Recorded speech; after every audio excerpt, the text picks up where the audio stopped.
Leksjon 1, ny start. Hei Anna, besøkte du Bondens marked i helgen? Hei John, ja. Jeg fant noen fantastiske lokalt dyrkede frukter. Det er fantastisk. Er de alle fra gårder i nærheten? Ja, de fleste er det. Jeg elsker å støtte lokale bønder. Hva kjøpte du? Jeg fikk noen jordbær og tomater. De smaker så mye bedre frisk.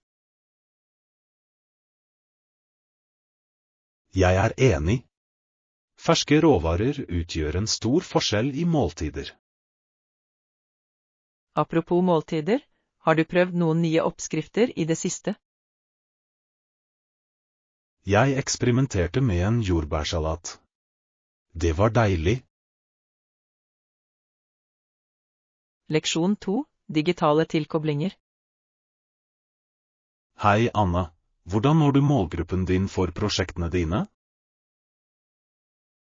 Hei John, vi bruker sosiale medier-kampanjer for å komme i kontakt med folk. Det er en flott strategi. Hvilken plattform fungerer best for deg? Instagram har vært veldig effektivt for visuelt innhold. Interessant. Har du noen tips for å lage engasjerende innlegg? Ja. Å bruke levende bilder og stille spørsmål hjelper mye.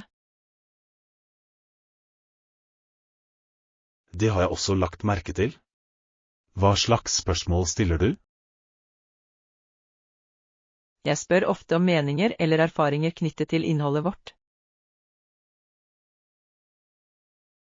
Det er smart. Det oppmuntrer til samhandling. Leksjon 3, historiens fotspor. Morgen, Anna, har du noen gang besøkt historiske kampsteder? Hei John, ja. Jeg besøkte noen klipper der herre møttes. Så fascinerende. Hva inspirerte alle disse mennene den gang? De ble drevet av mot og pliktfølelse. Det er mektig. Det må ha vært en veldig følelsesladet opplevelse. Det var det virkelig. Når du står der, kan du føle historien. Jeg kan tenke meg. Lærte du noe overraskende? Ja, jeg lærte om strategiene de brukte i kamper. Det er spennende. Historien har så mange lærdommer å lære oss. Leksjon 4, arbeiderstat. Hei Anna, jeg har tenkt på samfunnsroller. Hva tenker du om arbeidstakernes tilstand i dag? Hei John, det er interessant. Mange føler at de mangler det de trenger. Høyre?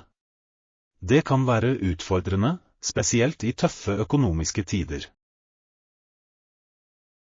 Definitivt. En stat som kaller seg en arbeider bør støtte sitt folk. Det er et rettferdig poeng. Hva slags støtte tror du er nødvendig? Tilgang til utdanning og rettferdig lønn er avgjørende for myndiggjøring. Jeg er enig. Utdanning åpner dører for bedre jobbmuligheter. Ja, og rettferdige lønninger sikrer at arbeidere kan leve komfortabelt. Det virker som om en balansert tilnærming kan være til nytte for alle. Leksjon 5, transportutvikling. Morgen, Anna, har du lært om historiske transportmetoder? Hei John, ja. Vellandkanalen var viktig før jernbaner og biler. Det er fascinerende. Hvordan hjalp det med å transportere varer? Det ga en direkte rute for frakt, noe som gjorde det raskere og billigere. Interessant. Påvirket det handelen betydelig? Absolutt. Det koblet sammen forskjellige regioner og økte handelen. Hva slags varer ble fraktet gjennom kanalen? Hovedsakelig korn, trelast og produserte produkter. Det er imponerende. Det må ha endret økonomien på den tiden.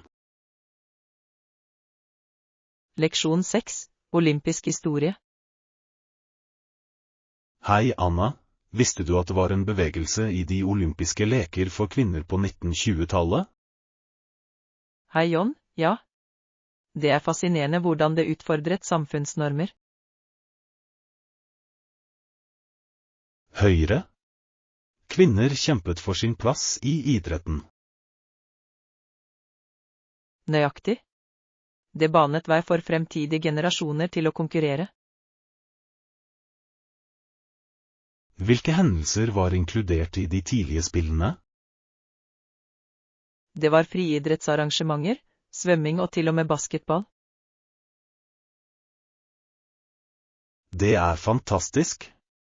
Det må ha vært styrkende for kvinner. Det var det virkelig. Det oppmuntret til mer kvinnelig deltakelse i idrett. Jeg lurer på hvordan den bevegelsen påvirket dagens OL. Leksjon 7, sitrusenergi. Morgen, Anna, har du prøvd å bruke sitrusdufter mens du jobber?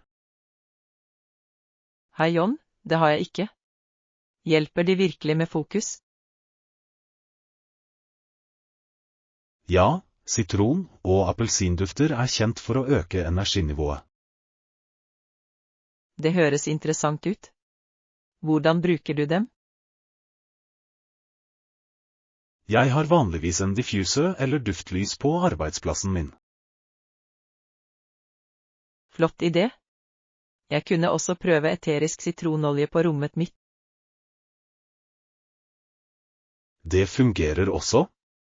Bare noen få dråper kan gjøre en stor forskjell. Jeg elsker lukten av ferske appelsiner. Det er så forfriskende. Nøyaktig. Det kan virkelig løfte humøret ditt mens du studerer eller jobber. Leksjon 8, rengjøring av gåte.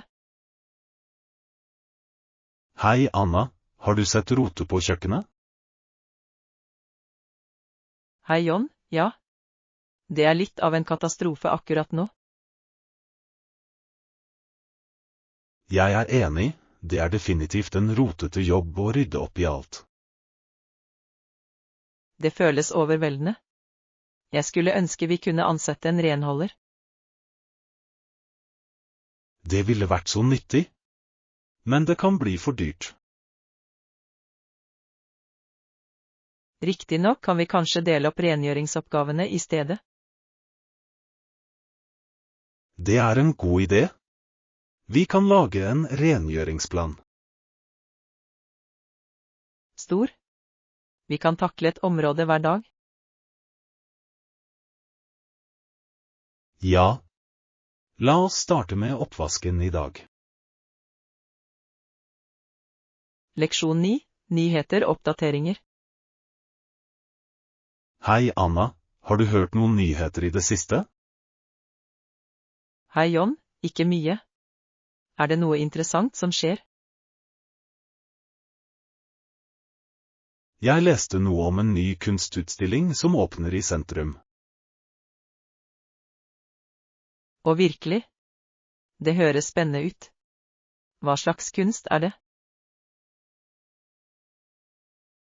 Det er samtidskunst, med lokale kunstnere. Jeg elsker å støtte lokale talenter. Når åpner den? Denne helgen. Vi burde sjekke det ut sammen. Ja, la oss gjøre det. Jeg liker kunstutstillinger mye. Jeg også. Det er alltid inspirerende å se nye arbeider. Leksjon 10, tallspill. Morgen, Anna, la oss snakke tall for prosjektet vårt. Hei John, høres bra ut. Hva har du i tankene? Jeg tror vi må finne et kompromiss om budsjettet vårt. Avtalt? Vi må sørge for at det er gjensidig fordelaktig. Ja, la oss liste opp prioriteringene våre først. God idé. Hva står øverst på listen din? Jeg vil si kvalitetsmaterialer er avgjørende. Jeg er enig, men vi må også vurdere tidslinjen. Høyre. En balanse mellom kvalitet og tid er avgjørende. Leksjon 11, Burger Adventures. Hei, Anna. Gjett hva? Venninnen min Lenny og jeg dro til Burger King i går. Hei John, det høres gøy ut. Hva bestilte du? Jeg prøvde den nye krydrede kyllingsandwichen. Det var deilig. Hyggelig. Jeg har hørt gode ting om det. Var det virkelig krydret? Den hadde et kick, men den ble balansert med litt kul ranches. Det høres perfekt ut. Jeg pleier å gå for den klassiske Whopper. Du kan ikke gå galt med det. Hadde du pommes frites til burgeren din? Selvfølgelig. Pommes frites er den beste delen. Fikk du løkringer? Det gjorde jeg. De var sprø og gylne. Perfekt for å dele. Leksjon 12, møte med inuitter. Morgen, Anna. Har du lest om inuittene og deres kontakt med den moderne verden? Hei John, ja. Det er fascinerende hvor mye som har endret seg for dem. Jeg vet. De siste 10 årene har de tilpasset seg mange nye teknologier. Høyre. Det skal være både spennende og utfordrende på samme tid. Nøyaktig. Noen tradisjonelle praksiser går tapt, men andre er i utvikling. Jeg tror det er viktig å bevare kulturen deres midt i moderniseringen. Avtalt. De har en så rik historie og unik livsstil. Har du sett noen dokumentarer om deres opplevelser? Ja, en viste hvordan de bruker snøskutter i stedet for sledehunder nå. Leksjon 13, hedre helter. Hei, Anna. Har du tenkt på viktigheten av å huske modige menn? Hei John, ja. Det er avgjørende å hedre de som ofret for oss. Jeg er enig. Vi kan ikke innvie denne grunnen uten å anerkjenne dem. Nøyaktig. Deres mot og engasjement fortjener anerkjennelse. Det er viktig for fremtidige generasjoner å lære om deres historier. Absolutt. Vi bør dele deres erfaringer og verdier. Hendelser som minnesmerker bidrar til å holde minnet deres i live. Ja, det bringer lokalsamfunn sammen for å reflektere og ære. Det er en kraftig påminnelse om kostnadene ved frihet. Leksjon 14, byggemuligheter. Morgen, Anna, har du hørt om den nye regjeringens planer? Hei John, ja. De har som mål å gi alle amerikanere en reell mulighet. Det er spennende. Det handler om å fremme vekst, ikke bare å gi garantier. Nøyaktig. Denne tilnærmingen kan virkelig hjelpe folk til å bygge bedre liv. Det er viktig at alle har tilgang til ressurser og støtte. Absolutt. Utdanning og jobbtrening er nøkkelkomponenter. Jeg er enig. Det er avgjørende for å styrke lokalsamfunn. Tror du det vil føre til betydelige endringer?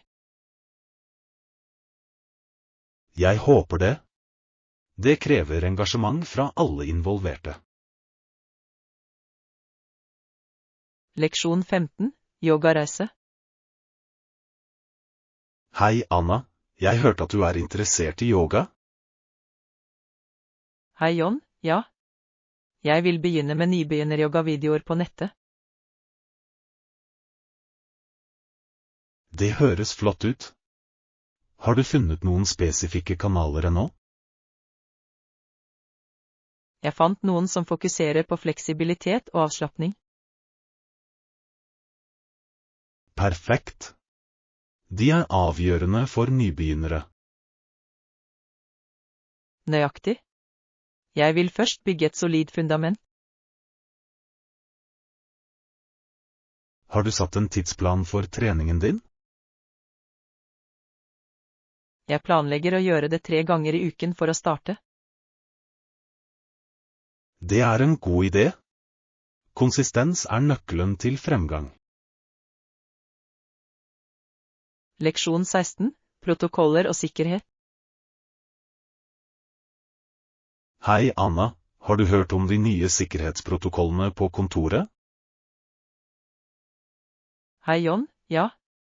De nevnte strenge protokoller og kryptering. Det er betryggende.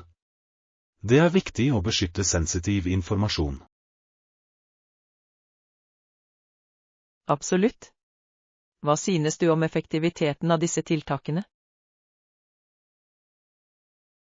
Jeg tror de er essensielle i dagens digitale verden. Cybertrusler er overalt.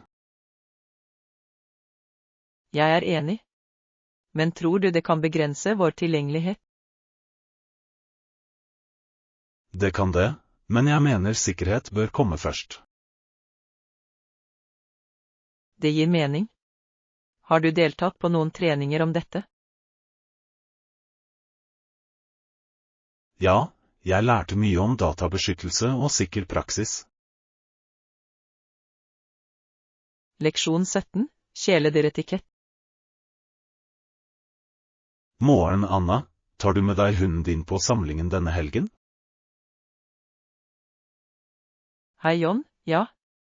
Men jeg skal sørge for at hunden min ikke bjeffer for ikke å forstyrre andre gjester. Det er gjennomtenkt. Tror du han vil være veloppdragen? Jeg håper det. Han blir vanligvis begeistret rundt nye mennesker. Kanskje du kan ta med noen leker for å holde ham opptatt? Det er en god idé.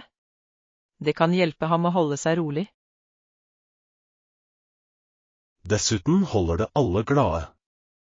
Har du trent ham til å sosialisere seg? Ja, jeg har jobbet med det. Han blir bedre. Det er kjempebra. Det blir gøy å se ham samhandle med andre. Leksjon 18, tapt bagasje. Hei, Anna. Jeg hørte at du nylig hadde problemer på flyplassen. Hei John, ja. Jeg gikk umiddelbart til skranken for tapt bagasje og fylte ut en rapport. Det må ha vært stressende. Har det hjulpet deg? De var veldig hyggelige og tok informasjonen min raskt. Det er godt å høre. Hvor lang tid tok det før de fant vesken din? Det tok omtrent 2 dager, men de leverte det hjem til meg. Takk og lov. Måtte du kjøpe noe i mellomtiden? Ja, jeg kjøpte noe nødvendig, som klær og toalettsaker. Det kan være irriterende, men du var i det minste forberedt. Leksjon 19. Globale bekymringer. Hei Anna, har du fulgt med på nyhetene om global sikkerhet? Hei John, ja. Det er alarmerende å tenke på atomtrusler. Jeg vet. Ikke engang det store USA er immun mot slike risikoer. Nøyaktig. Det er skummelt å tenke på hva som kan skje. Tror du verden gjør nok for å forhindre katastrofer? Jeg er ikke sikker. Det ser ut til å være mye spenning mellom landene. Ekte. Åpen dialog er avgjørende for å opprettholde fred. Jeg er enig. Utdanning og bevisstgjøring kan også hjelpe. Definitivt. Det er viktig for alle å holde seg orientert. Leksjon 20.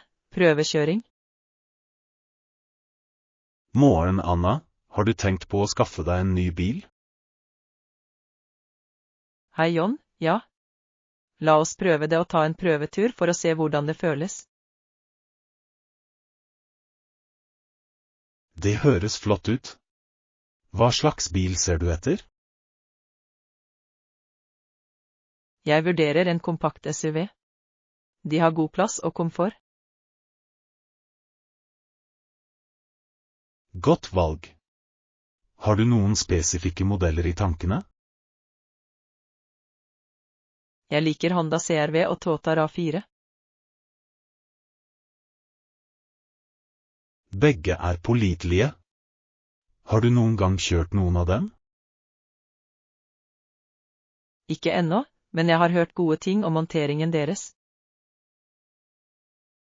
Det blir spennende å se hvordan de har det på veien. Leksjon 21. Intervjunerver. Hei Anna, er du klar for ditt kommende intervju?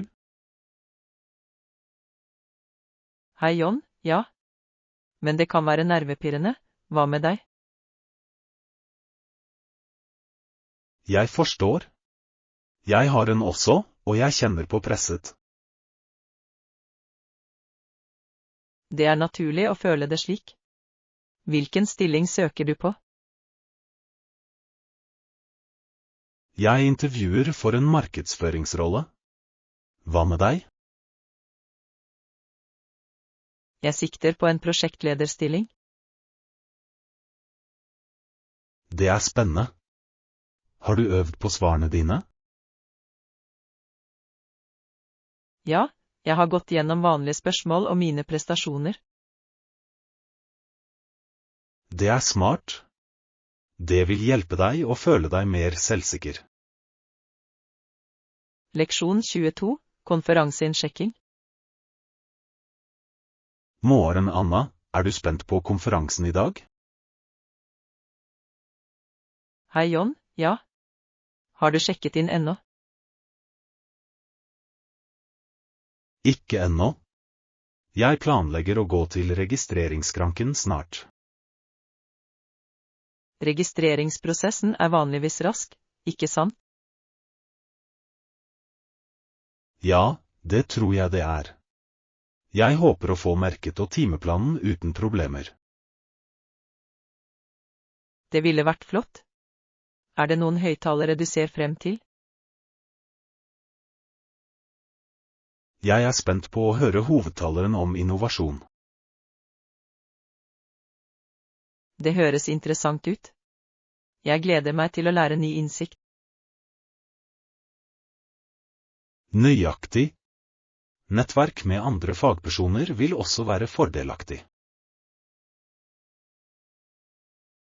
Leksjon 23, en ny venn. Hei, Anna. Jeg inviterte ham ut med oss forrige helg. Hei, John. Hvordan gikk det? Vi fant ut at han hadde en fantastisk sans for humor.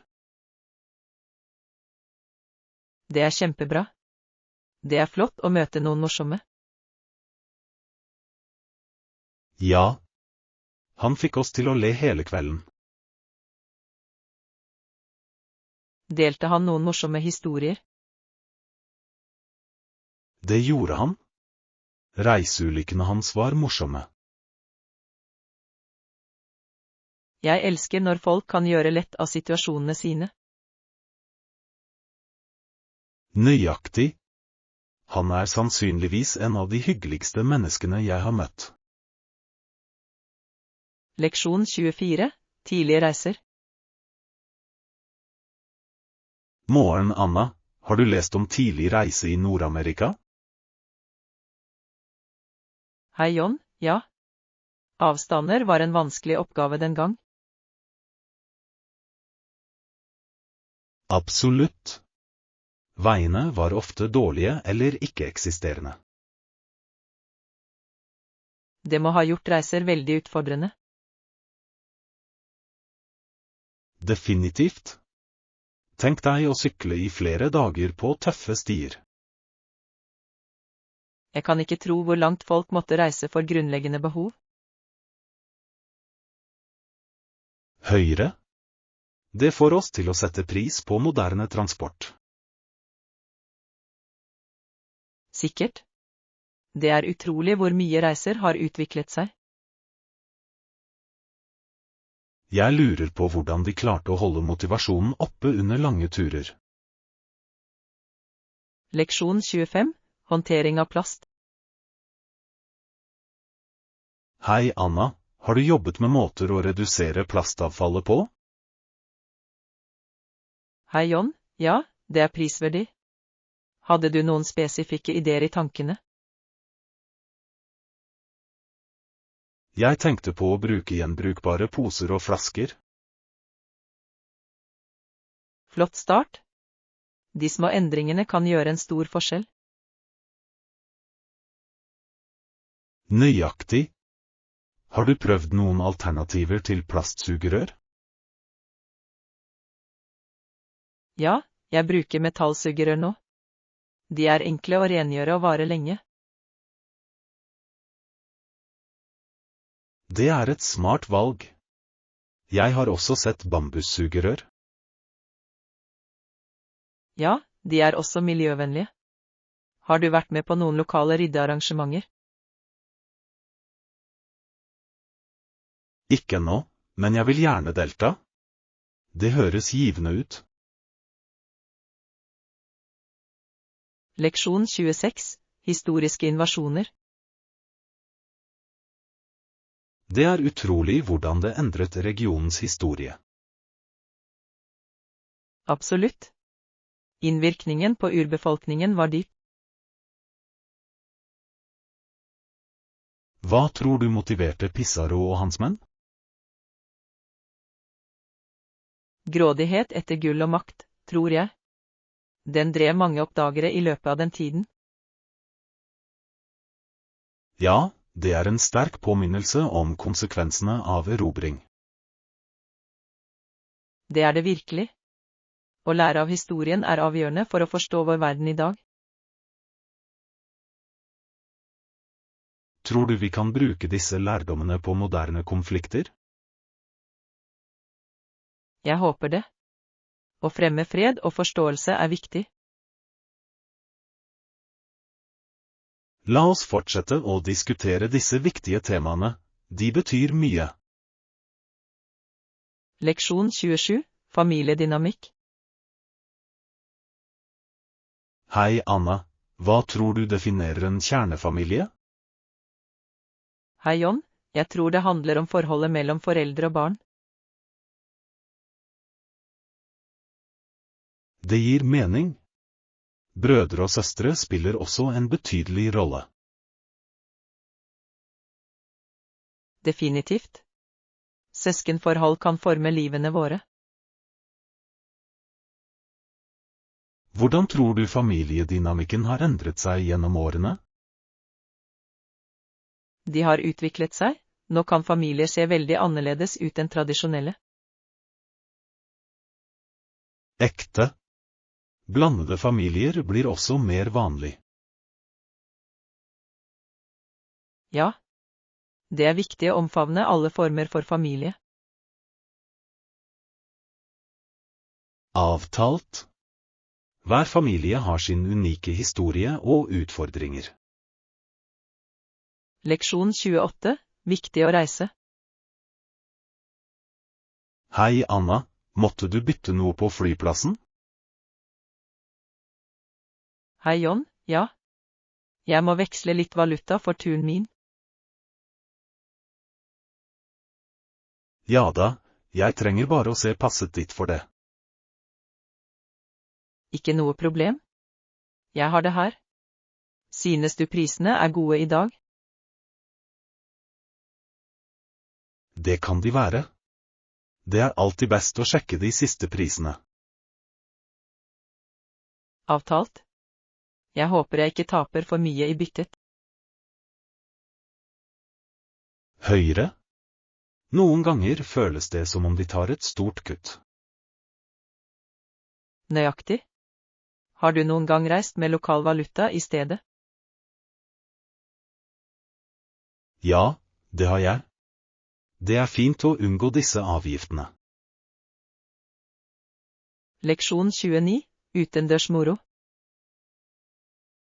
Hei Anna, vi burde gjøre noe gøy denne helgen. Hei John, jeg er helt enig. Noen ideer? Hva med å gå en tur? Været ser perfekt ut. Det høres flott ut. Har du en bestemt løype i tankene? Ja, jeg tenkte på Green Ridge Trail. Jeg elsker den stien. Utsikten er fantastisk. Nøyaktig. Dessuten er det en god treningsøkt. Definitivt. Bør vi pakke en piknik til etter turen? Flott idé. Jeg tar med smørbrød og snacks. Leksjon 30. Vulkanøyer. Hei Anna, har du hørt om øyene som har vulkansk opprinnelse? Hei John, ja. Disse øyene er fascinerende. Det er de virkelig. Visste du at disse øyene er toppen av en kjede av vulkanske fjell? Det er utrolig. Jeg elsker å lære om geologi. Høyre? Det er utrolig å tenke på hvordan de ble dannet. Hawaii er et godt eksempel med sine fantastiske vulkaner. Ja, og visste du at det er 2 hovedvulkaner på øya Hawaii? Jeg har hørt om Mauna Loa og Kilauea. De er begge aktive, ikke sant? Nøyaktig. Det er interessant hvordan de former landskapet. Leksjon 31. Turplanlegging. Morgen, Anna, har du bestilt hotellet for turen vår ennå? Hei John, ja. Jeg har funnet et flott hotell ved stranden. Det er kjempebra. Er det i nærheten av alle attraksjonene? Absolutt. Det er bare en kort spasertur til hovedområdet. Perfekt. Har du sjekket anmeldelsene? Ja, de var stort sett positive. Folk elsker tjenesten. Det er betryggende. Jeg er spent på oppholdet vårt. Jeg også. Synes du vi bør bestille noen turer? Definitivt. Det vil hjelpe oss å få mest mulig ut av tiden vår der. Leksjon 32, treningspreferanser. Hei, Anne. Hva slags trening gjør du? Hei, John. Jeg foretrekker å trene en blanding av kondisjonstrening og styrketrening. Det er en flott kombinasjon. Hvor ofte trener du? Jeg prøver å trene minst 4 ganger i uken. Hyggelig. Jeg pleier å trene cardio 3 ganger i uken. Cardio er så viktig for hjertehelsen. Absolutt. Jeg elsker å løpe og sykle. De er morsomme. Jeg liker å svømme også. Svømming er en helkroppstrening. Har du blitt med på noen klasser? Leksjon 33, koselige ting. Hei, Anna. Trenger du et ekstra teppe til filmkvelden? Hei, John. Ja. Det ville vært perfekt. Jeg blir lett kald. Selvfølgelig. Jeg tar med et ekstra teppe med en gang. Takk. Har du noen favorittfilmer valgt ut? Det gjør jeg. Jeg tenkte på en klassisk komedie. Det høres gøy ut. Jeg elsker å le under filmkvelder. Jeg også. Det er en fin måte å slappe av på. Synes du vi bør legge til litt popcorn i blandingen? Absolutt. Popcorn er et must for filmkvelder. Leksjon 34, The Evolution er televisjon.